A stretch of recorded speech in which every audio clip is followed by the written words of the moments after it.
Hi, Pat Coley. How are you? We have about 50 people. Yeah, it looks like it. 50, 49, actually. Okay, so let's get started. My name is Rabbi Stephen Morgen. I'm one of the rabbis at Congregation Beth Yeshurun, and I am very pleased this evening to be reunited with my friend from a long time, Ajit Giani. Ajit is one of the first people I met doing interfaith work here in Houston. He was very involved in interfaith ministries and various capacities, including raising money for Meals on Wheels and a lot of their other programs, serving on the Interfaith Relations Department, of course. He was on the Council of Congregations for Search, the homeless shelter here in town. And he worked with Rothko Chapel in a number of programs. He was also with Mayor Bill White's Committee for Assisting Wounded Veterans of Foreign Wars. And he was on the Clergy Leadership Council of the Anti-Defamation League. But he is most proud of having served as a docent at the Holocaust Museum Houston for many years, which he took a lot of pride in doing. And he was also on the Interfaith Thanksgiving Committee of Rothko Chapel for about 27 years.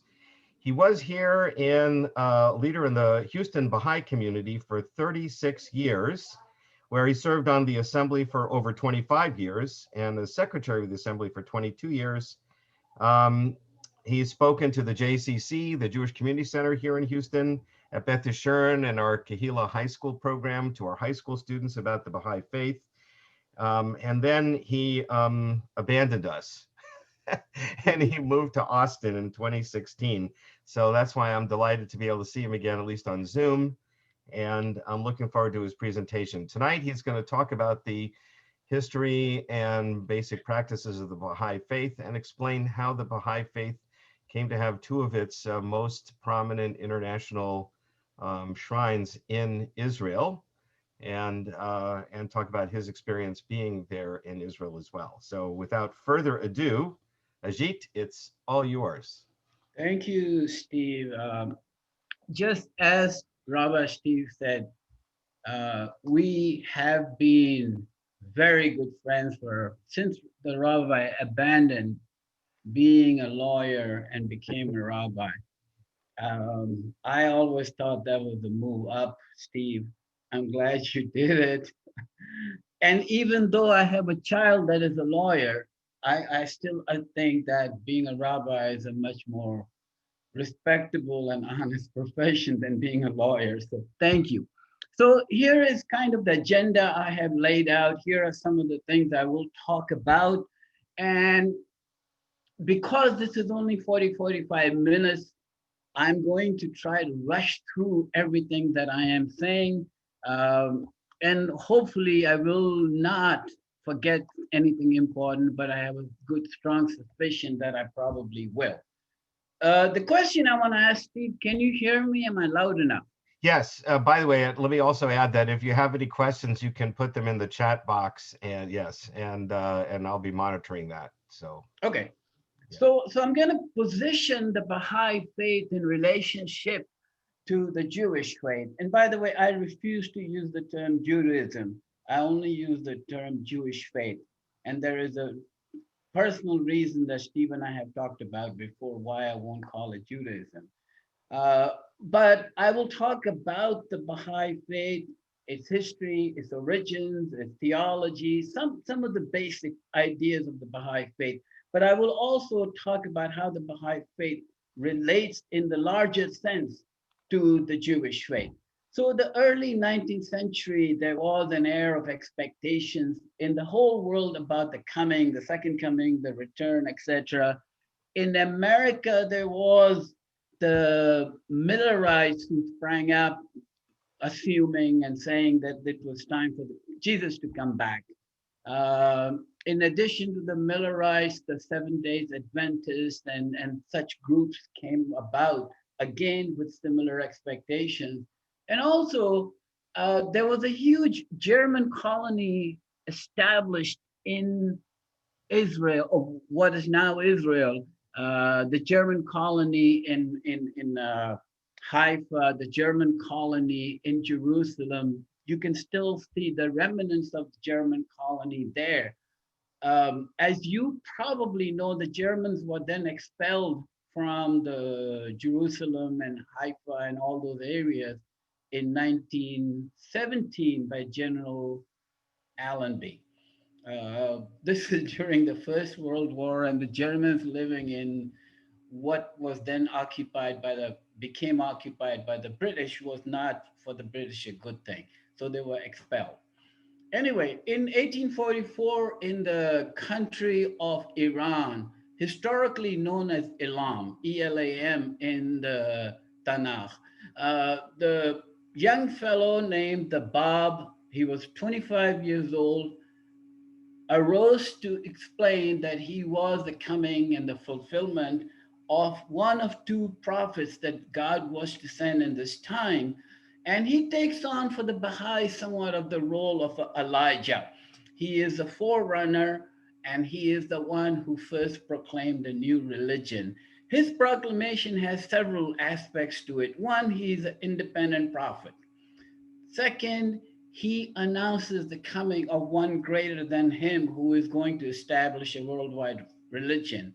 But third, and this is where the Baha'is are almost always in trouble, he declares the end and the annulment of all previous religions.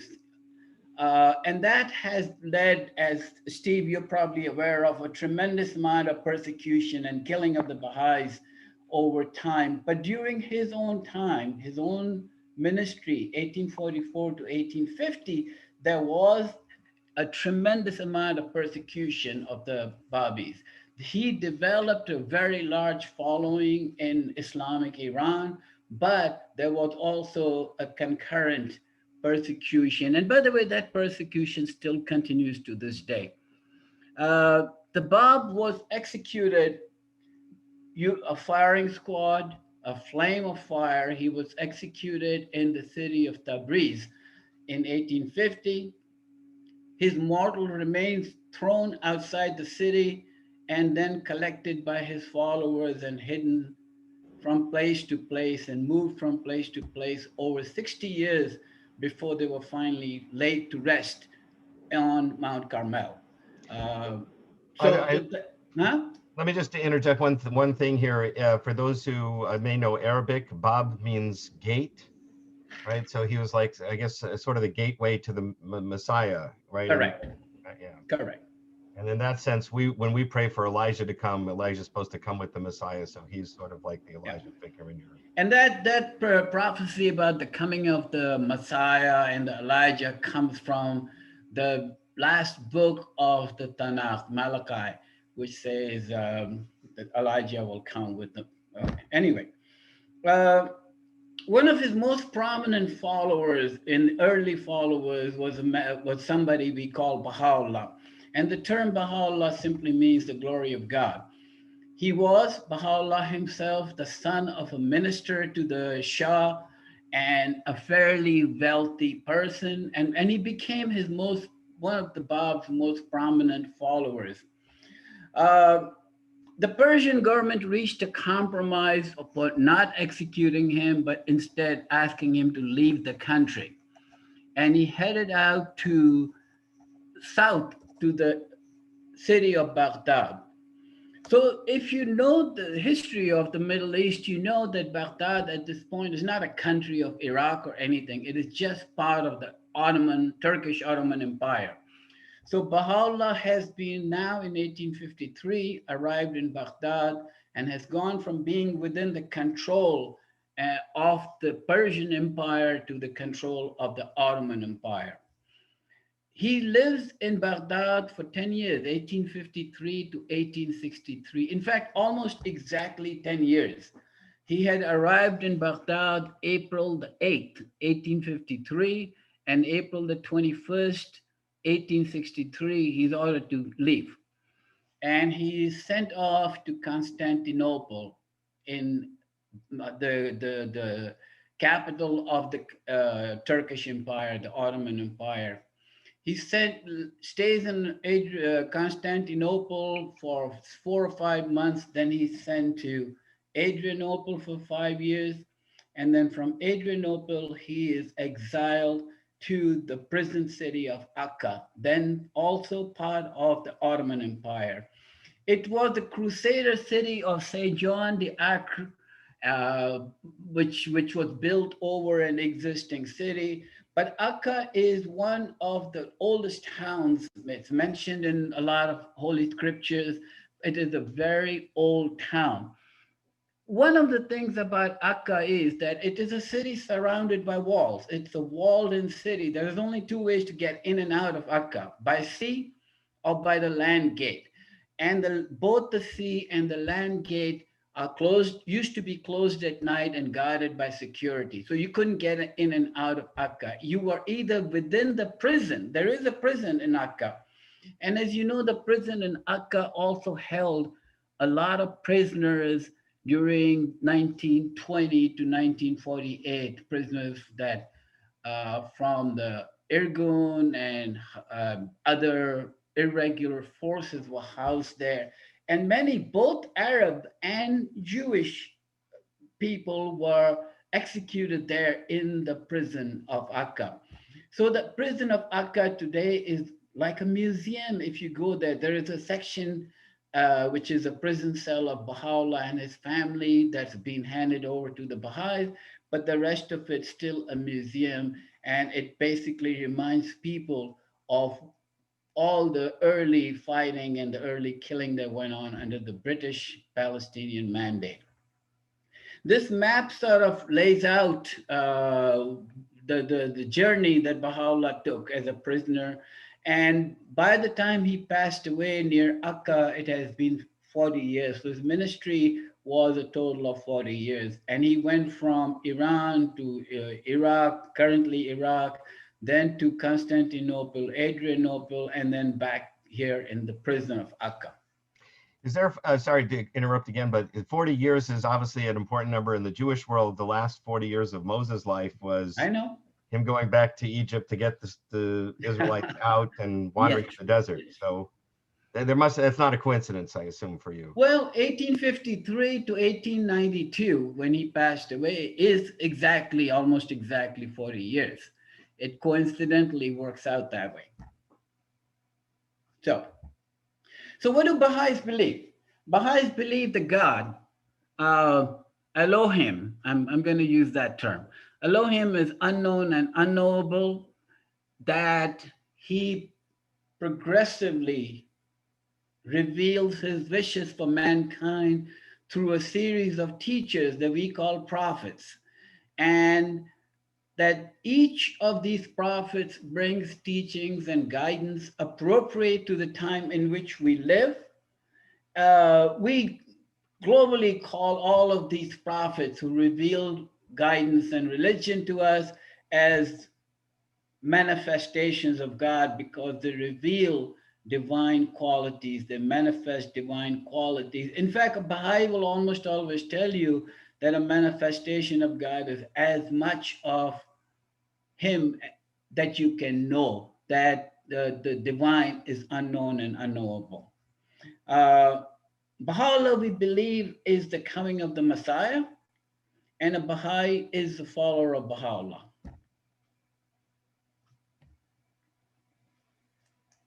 The Bab was Elijah to the Baha'u'llah as the Messiah then. Correct. So let's talk about scriptures. Every faith, every religious group has various scriptures. So for example, as Jews, you have the Tanakh, and then you have the Talmud, and you have other writings. For the Baha'i Faith, the writings of Baha'u'llah and his son, Abdul Baha, and that's the picture of Abdul Baha, who Baha'u'llah called the branch, the most mighty branch. He himself chose the title of servant, Abdul Baha, servant of Baha. So we use the term Abdul Baha to describe him, to talk about him, but he himself describes him, Baha'u'llah describes himself as the most mighty branch. He has other titles for him, the mystery of God, etc. But he chose to call himself the servant. So the writings of Baha'u'llah and Abdul Baha collectively, the laws of a personal nature, laws of a collective nature, prayers, exhortation, and Baha'u'llah between 1867 and 1869 sent a set of letters to all the major kings and rulers. He sent a letter to the Pope, and essentially the message, while written differently, is the same. Stop spending all your money on guns and bombs and start spending your money on taking care of the poor, taking care of the people who are less than you. There's a famous words which he says, the poor in your midst are my trust. Guard ye well my trust. In essence, he's saying to the kings, it's time for you to make peace and stop making war and use your resources for the improvement and the betterment of mankind. And this is a message that, frankly, is applicable today as it was then. I was telling somebody the other day the cost of one large ship, warship that we have, could fix the Michigan's water problems. Why would you want to build a ship when you have the money to fix what is wrong in the country? And that was generally the message. But to the Turkish Empire and to the Persian Empire, his message was slightly different in that he seems to be saying, you will lose your kingdoms and your kingdoms will disappear. You will not have the power because of what you have done. And as you know, by 1922, 1908 was the first Young Turk Revolution, and by 1922, the Ottoman Empire was no more. And I don't know if you know this or not, but out of the breakup of the Ottoman Empire, 31 new countries came into being. All of those, Iraq and Saudi Arabia, Bahrain, all those are from the breakup of the Ottoman Empire. In addition to those, there are countries in Eastern Europe that used to be part of the Ottoman Empire that came into being. So someone created a list of all of them, and there are 31 countries. Uh, so Baha'i administration, we elect 9 people in every city, and those 9 people run our affairs. We don't have one better than another. We don't have any clergy. We simply elect 9 men and women. And somebody once asked me, how do you decide who to elect? I always said I've picked the people I like the least. No, I didn't say that. But on a national basis, we have 9 people we elect every year, and those 9 people run our affairs nationwide for a year. And then the Universal House of Justice is a body that is elected every 5 years. They live and serve in Haifa, and they're specifically responsible for managing the affairs of the Baha'i Faith worldwide, giving it guidance, but they're also responsible to give us laws that don't explicitly exist within the writings of Baha'u'llah. And so they are the law-giving body for the Baha'is.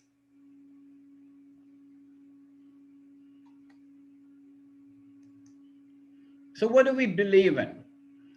We start off with the basic premise that religion is not genetic, you don't inherit it. You have to figure out for yourself what it is that you believe. And independent investigation of truth, the truth of everything and anything, is an important aspect of the Baha'i faith. We believe in independent investigating. Even when you come across individuals and people, you need to learn to judge people on an individual basis. And if you look at people on an individual basis, you find out that you like most people. The oneness of mankind is the pivot. It is the pivot around which revolve all the teachings that I have listed out here. All the teachings of Baha'u'llah and the Baha'i faith revolve around this one premise, the oneness of mankind. In this day and day, I mean, look, I tell people I go to Costco every weekend just to prove that mankind all exists in one place. Literally, this has become true. Every country, every nation you go to, any place you go to, people from all over the place are together.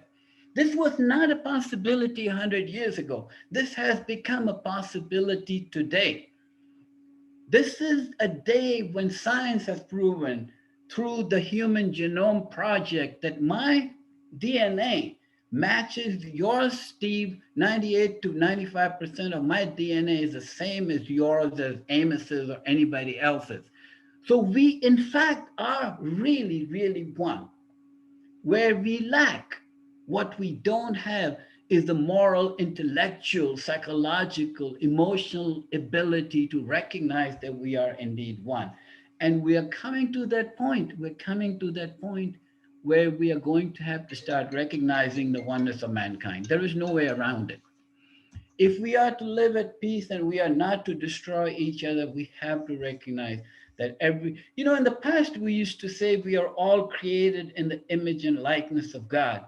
Guess what science has proven? We indeed are. We are all created exactly the same. We are the same. There is no distinction.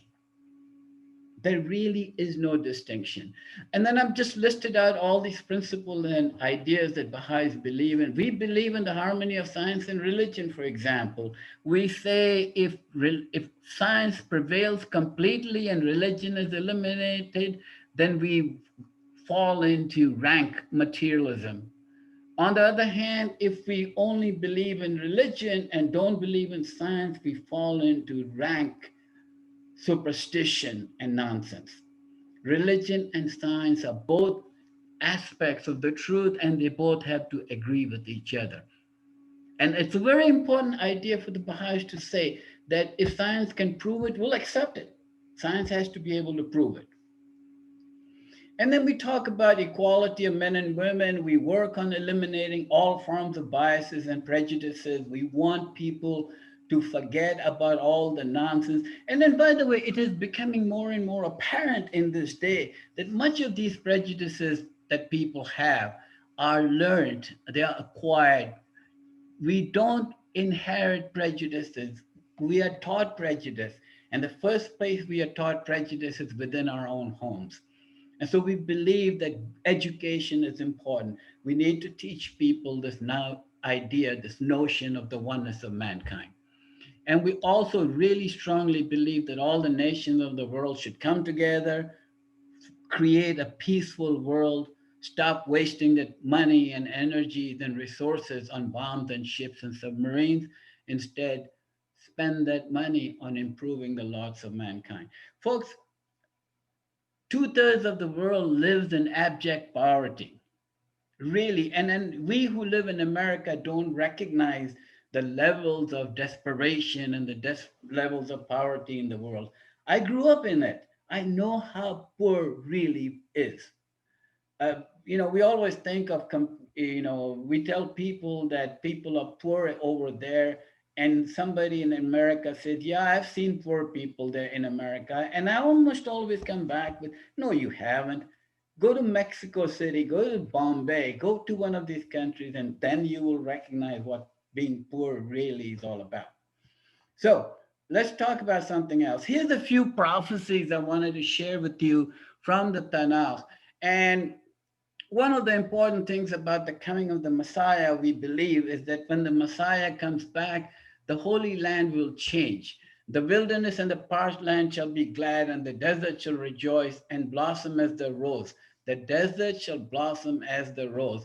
And I'm going to show you a couple of pictures of what the desert looked like and what now it looks like. There used to be an old song when I was a kid. Some of my Jewish friends used to sing, "Next Year in Jerusalem." And I always every day I say, I want to go to Jerusalem again.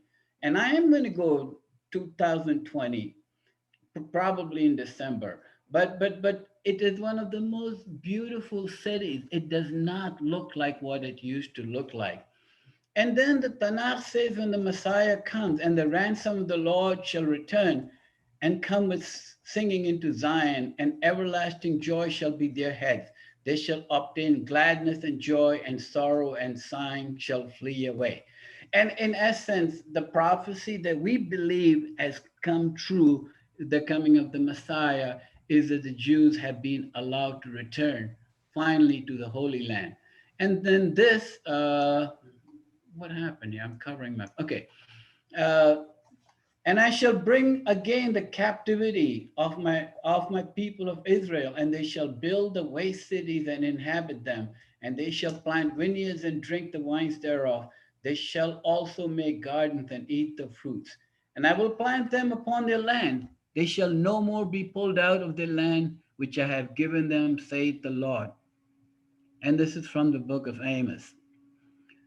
And then it says, this is amazing. And it says, it shall come to pass in that day that the Lord shall set his hand upon the second time to recover the remnant of his people that shall remain from Assyria and from Egypt and from Pathros and from Cush and from Ilham and Shinar and Hamad. All the people that are the remnant of the Jewish people will come to the holy land of Judah once again. That's what the Tanakh prophesies. This is a picture of Haifa in the year 1900. This was public transportation. And this is what the mountain of Haifa looked like. This is Jerusalem in 1885. And this is Jerusalem also in 1885. It really, here is what, let's see. Let me move up here. This is what Mark Twain said about Jerusalem. There was a book he wrote called Innocents Abroad, and he went to Jerusalem, and this is what he said. He says, of all the lands there are for dismal scenery, I think Palestine must be the prince. Renowned Jerusalem itself, the stateliest name in history, has lost all of its ancient grandeur and become a pauper village. The riches of Solomon are no longer there to compel the admiration of visiting Oriental queens. The wonderful temple, which was the pride and the glory of Israel, is gone. So in a sense, in 1867, Mark Twain visits, he went to a lot of places, but when he visited Jerusalem, this was his impression of Jerusalem. Steve, you have some of the pictures I sent you when I went to Jerusalem last year, right? Yeah, I don't have them to show right now, but All right, but one of the most amazing sites to visit. I frankly, if they would let me do my aliyah, I would go live there permanently. I would. So here are some of the places I want to show you, Baha'i holy places and Baha'i shrines around the world. Okay. This is a mansion on the outskirts of Akko, and it was built by a very rich Christian Arab named Udi Qamar. In any case, he built it, and it was around the time that Baha'u'llah had first arrived in the Holy Land, and he built it, and there's an entrance to the door of this mansion. It says, "This is a palace I built for the coming Messiah." Unfortunately, cholera struck Akka, and Udi Khamar abandoned this mansion and ran off. And the Baha'is were initially able to rent it. And then over time, they acquired and bought it. It is a place where right next, Baha'u'llah lived here for 6 years, I think, and passed away here in 1892. This is what it looks like, the shrine of Baha'u'llah here, and it's surrounded by gardens that go all the way around it.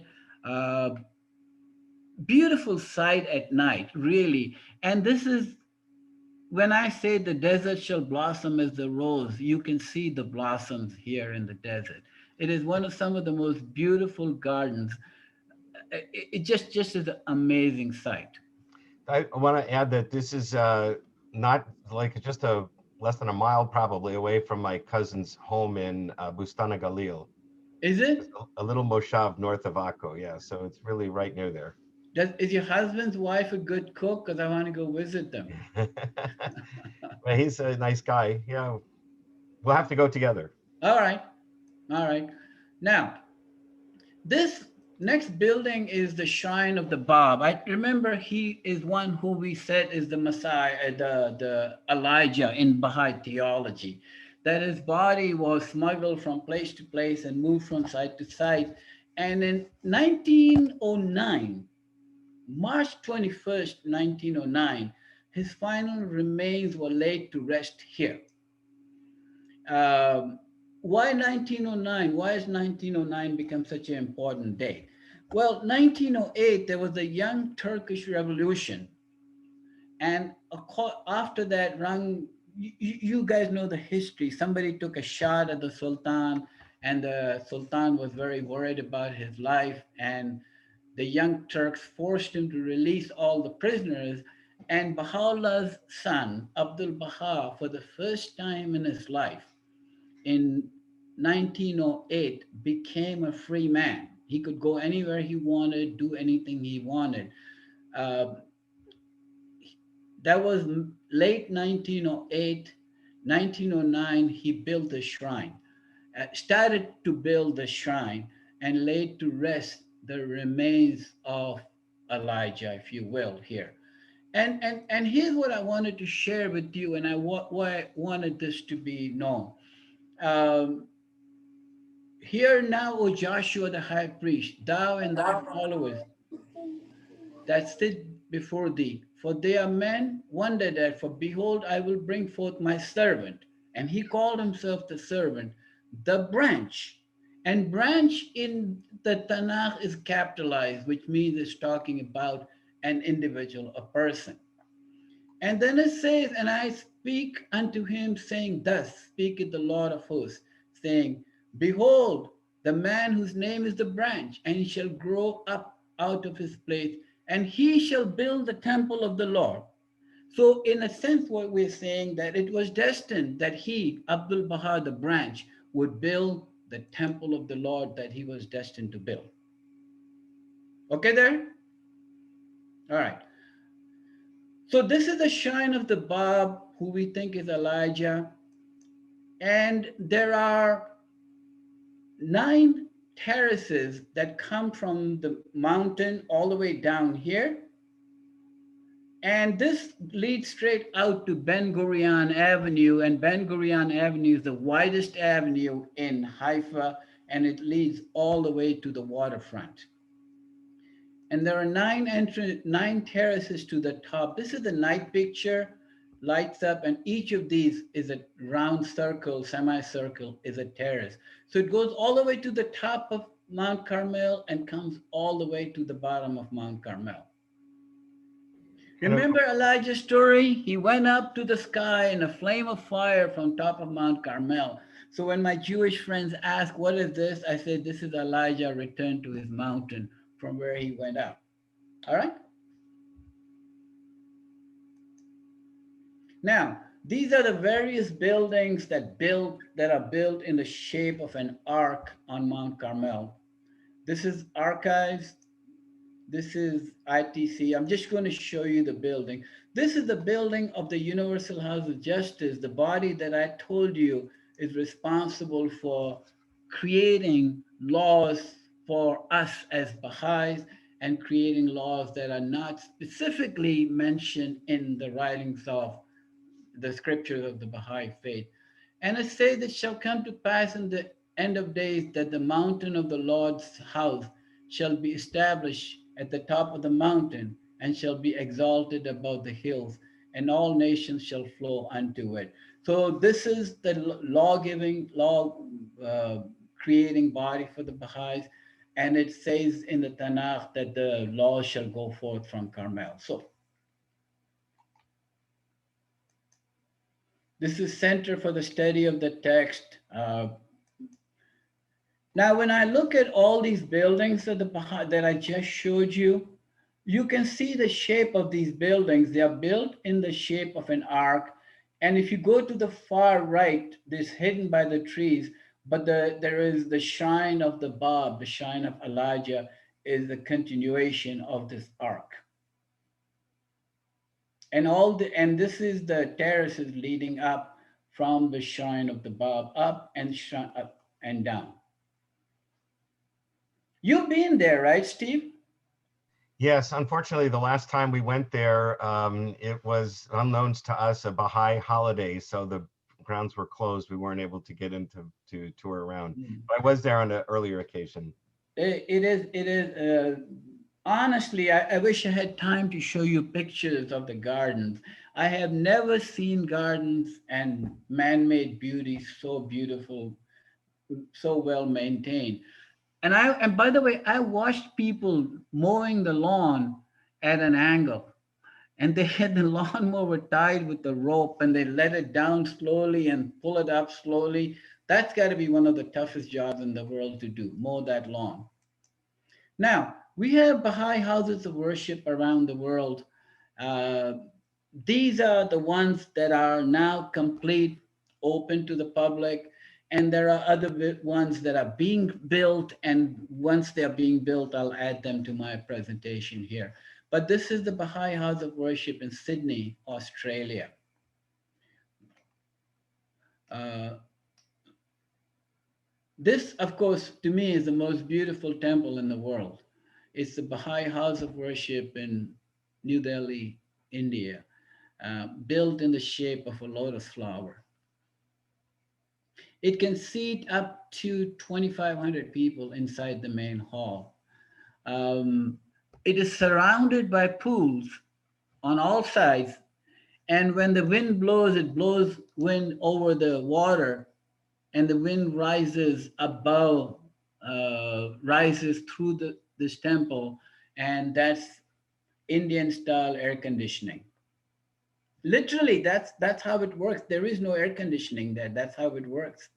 And New Delhi, for those of you that have been there, know that it does get quite cold in the winter and quite hot in the summer. This one is in Kampala, Uganda. Uh,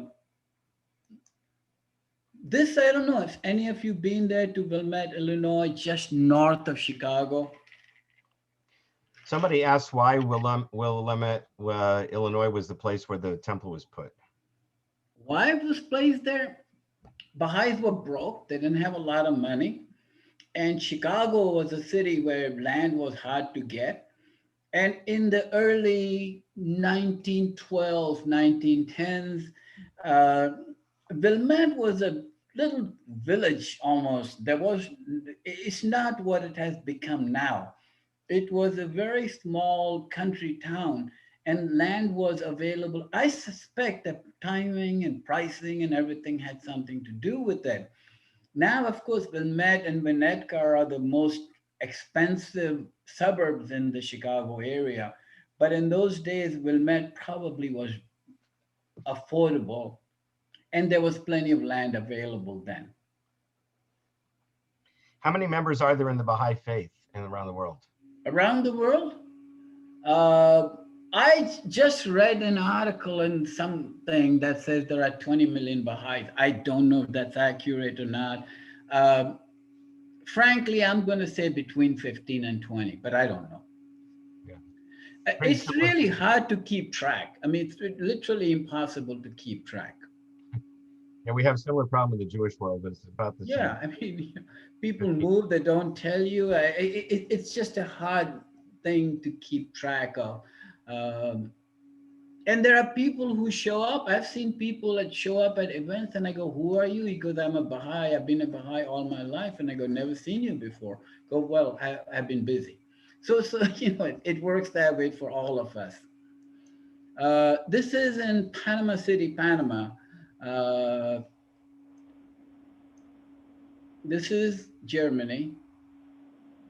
By the way, the German Baha'i community has a wonderful and strange story because we were terribly persecuted during the Nazi times. And actually, Baha'is were thought to be anti-Nazis and because they believed in oneness and unity and etc. But the Baha'is were terribly persecuted also during the Nazi regime. Uh, this one is in Samoa.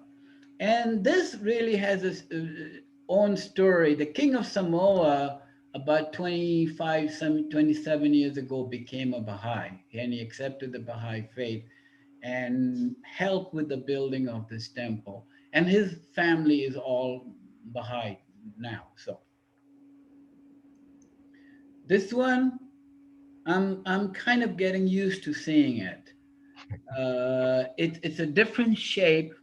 It's in Santiago, Chile. Uh, I have never been there, so I can't. I have to go there, visit it, and then come to opinion. But when I first saw this design, I'm still struggling with it. Looks like a piece of garlic clove. Yeah, could be, could be. But it's built on top of a hill, and it can be seen from Santiago's city, and people can see it from everywhere.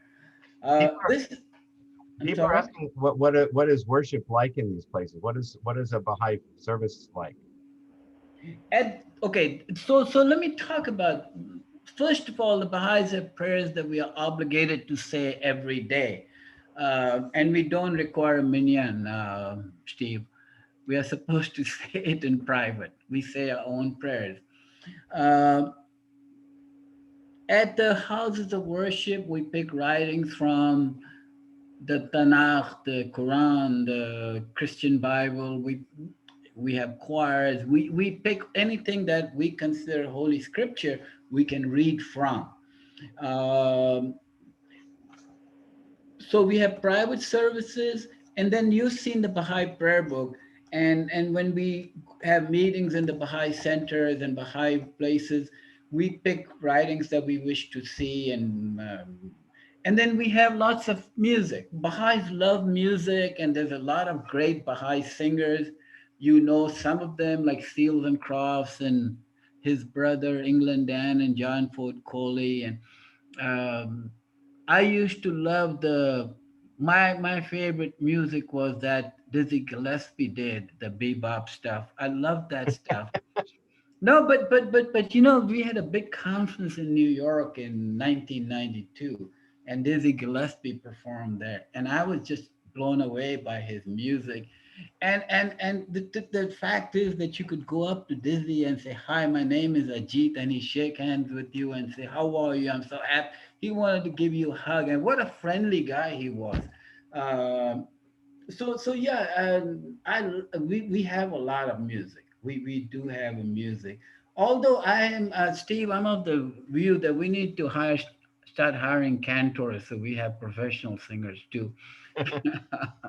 Well, as a husband of a cancer, I totally agree. Yeah, and by the way, this friend of mine online, Amos, he would make a good cantor. He's almost a professional. He grew up in Queens, New York, by the way. So all right, questions, comments. I think I had, yeah, pretty much timed that right. Right. I So, went 45 minutes. so Questions? the question was, where did you grow up, and did you grow up in the Baha'i faith, or did you come to it later in adulthood, or as you were growing up? Um, and what community did you grow up? Where were you when you were growing up and discovering the Baha'i faith? I grew up in a Muslim country, Pakistan. I was born into a Hindu family. I went to Catholic schools and I became a Baha'i.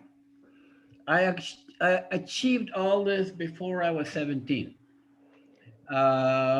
I was sick of the Christians calling me heathens and the Muslims calling me kafirs, infidel. I decided, and then by the way, this is a time when if you went to Catholic school and the priest told you, you're a heathen, don't you? You're not a Christian or a Catholic, really. You go, Mom, okay, that's the way it goes. So you get kind of sick of it. And I learned about the Baha'i faith at an event that my father sent me to because he'd been invited to a bunch of stuff and he had somewhat of a leadership position in the Hindu community of Pakistan. And he sent me and said, "These are nice people. Go listen to that talk. You'll enjoy yourself." So I decided here's a group of people talking about uniting people, creating oneness, creating the theology and the beliefs came much later for me. But what came first was this notion, this idea that we indeed could learn to live together as human beings and be united and collected. So I've been a Baha'i for most of my adult life. I have always thought I'm a Baha'i. Would you say it's more a religion or a philosophy? Maybe you can comment about the Judaism, why you don't like the term Judaism in that context. Well, the term ism is in fact a term that implies it's man-made, not divine. You know, communism, socialism, you know, Man-made philosophy. you would never call Muslims Islamism or Christianism or anything like that, because you assume that those are divine. Then Judaism is a man-made philosophy. And even though we are in the stages of rabbinic Judaism now, I still believe it's divine. Therefore, I refuse to call it Judaism. And that's my personal prejudice, personal bias, whatever. But I think your faith, your religion is equal to all other religions. It is the first monotheistic religion we have had. And every religion that came after is in the shadow of Judaism or the Jewish faith. Therefore, I think the term Judaism does not describe it. Do you have any dietary laws? We have none at all. We have no dietary laws. We can eat anything we want to, but we have personal preferences, each of us. We eat certain things, we don't eat other things. Uh, but no, there are no dietary laws. Uh, Look, one of the things about dietary. Ajit, do you want to? We can turn off the share screen if you want, so we can see your face a little better. All right. Let me figure out. Stop share. There you go. Okay. Perfect. One of the issues with dietary laws is that dietary laws are very much related to and reflective of the area in which a certain faith comes about. So we who grew up in the Indian subcontinent can say, hey, we're all vegetarians because there is a lot of vegetarian stuff that grows in India. On the other hand, if you go to the Middle East and say to people, hey guys, you need to be all vegetarians, it's impossible because there's nothing but meat there. They don't grow anything. Nothing grows in the desert. Therefore, our dietary laws are based specifically on where we live. And if the Baha'i faith is a worldwide faith, we cannot have dietary laws because everybody eats what they eat in different places, yeah. based upon where they are, where they live. You know, one of the things I found interesting that you haven't commented on is that when a child reaches a certain age, they're supposed to make their own personal commitment to the Baha'i faith. You want to? We have a bar mitzvah, of course, in the Jewish tradition when they're 13. But why don't you describe yours? Yeah, the difference between someone being a Baha'i, an adult, and someone who is 15 is that at 15 they have to declare that they want to be Baha'is. Now, we who are Baha'is, of course, hope that our children will grow up to be Baha'is and want to be Baha'is, be enthused about it, but they have to make that choice. It is not quite as intense as a bar mitzvah or a bat mitzvah, but it is the same idea. You come to a certain age where you are considered now an adult. 13 in the Jewish community and 15 in the Baha'i faith. But at some point, you're saying to everybody, hey, I'm a Jew. I had my bar mitzvah. I am a Baha'i. I signed a piece of paper, a declaration card saying I'm a Baha'i.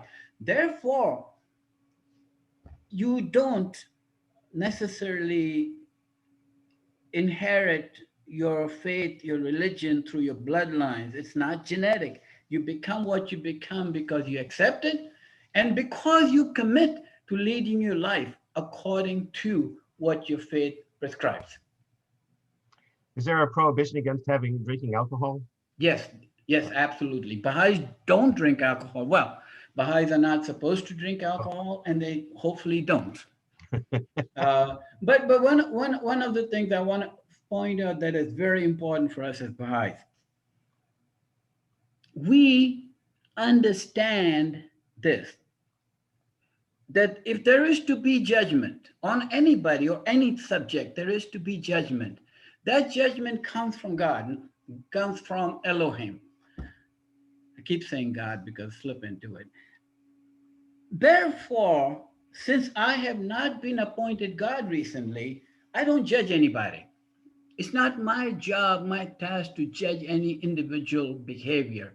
There is these bodies that we elect, and if it becomes flagrant breaking of some law, if somebody who is Jewish wishes to eat a ham and cheese sandwich, it's their problem.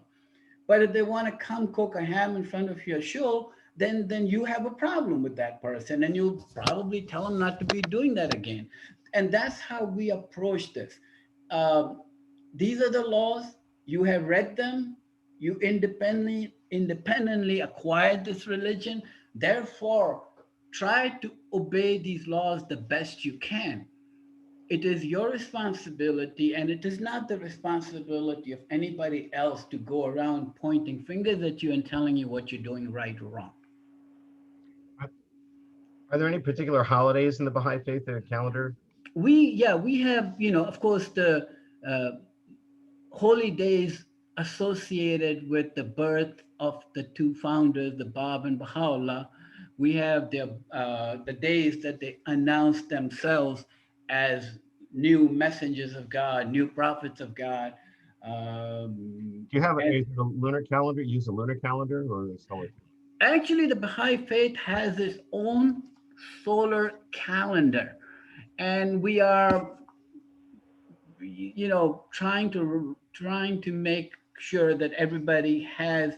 So Nowruz, the Baha'i New Year, almost always happens on the day of the solar vernal equinox, which happens on the 20th or 21st of March. So that when we tell you that we have a Baha'i calendar, we will also tell you, however, that the New Year will be on the 21st of March, for example. So we're kind of in between two calendars here as Baha'is. Somebody asked, what is the relationship of the Baha'i Faith to Christianity? You talked a lot about Judaism and, of course, Israel. What's the relationship to Christianity? Honestly, Baha'u'llah, we believe, fulfills the prophecies of all previous monotheistic religions clearly stated. And if you want to believe that Baha'u'llah is the return of Jesus, by all means, you can believe that. And I tell her, I've told her, somebody asked me recently if I was Jewish. And I go, of course I am Jewish. I'm a Jew who believed in the coming Elijah and Messiah. And somebody asked me if you're a Christian. I go, yeah, absolutely. I believe in the second coming of Christ. I'm a Christian twice. So in that sense, if we believe that Baha'u'llah is who he is, and he is fulfilling the prophecies and promises of previous dispensations and previous religions, therefore, our relationship to Christianity is, hey, they are brothers. We believed in the prophecies of Christ. They haven't gotten there yet. Right. So we obviously have differences of opinion about those issues, but you do ultimately believe in the oneness of humanity, and that regardless of our differences in particular beliefs, we need to recognize each other's inherent value. I want to tell you a story, Steve. First time, what's his name? Elliot Gershenson moved to Houston from Dallas. In Dallas, he ran the Federation, and he had moved from there to Houston. And he invited me to lunch. So we went to lunch and we sat down, and he said, tell me about the Baha'i Faith. I know nothing. I go, do you want the long version or the short version? He says, give me the shortest version you can. I go, the short version is this. Baha'is believe that there are two figures, Bab and Baha'u'llah, who are the return of Elijah and the Messiah. And he says to me, Ajit, I can't accept that. And I go, Elliot, what should we have for lunch? I mean, to me, it's perfect. This is what I believe. This is you asked what I believe. I'm sharing it with you. whether you can accept it or not is almost, I don't care, Yes. honestly. Right. Okay. Well, I think this has been really a terrific experience. I hope people learned a lot about the Baha'i faith. And Ajit, I know you're very happy living in Austin with your grandchildren, but when you're in Houston sometime after this pandemic goes away, Oh, well, I'm going to come in the next couple of days, and then good. I want to go get a corned beef sandwich at Kenny and Ziggy's. Okay. You know, I used to attend the 100 men gathering there Oh yeah, frequently with Rabbi Strauss. Lenny Hoffman, and I used Oh, to go. right. Yeah. Yeah. So He's so in San yeah. Francisco now. Hmm. Okay, well, anyways, it's great having you here. I really appreciated getting to see you and Thank you. speak with you Thank again you. and share your We, faith with us. Everybody here who has, looks like a variety of different faith traditions. yeah. And I think we do share one thing in common that's really important, and that is that regardless of our individual faith traditions, we recognize our common humanity and the importance to give each other Yeah. dignity and respect. And that's really, really important. So, There was one question, Steve, you had asked, and I want to be sure I have answered it. The Baha'i holy places are all in Israel. Existing holy places are in Israel and Haifa and Akka, etc. We had a lot of holy places in Iran that have been universally torn down, destroyed. right. Cemeteries have been desecrated. People have been kicked out of school. People are being denied jobs, etc. And I'm very grateful to the ADL and especially Mr. Foxman when he was CEO of the ADL for speaking out about what was being done to the Baha'is. I'm very grateful to President Obama, who spoke out about the subject, other political leaders that have spoken out about the subject.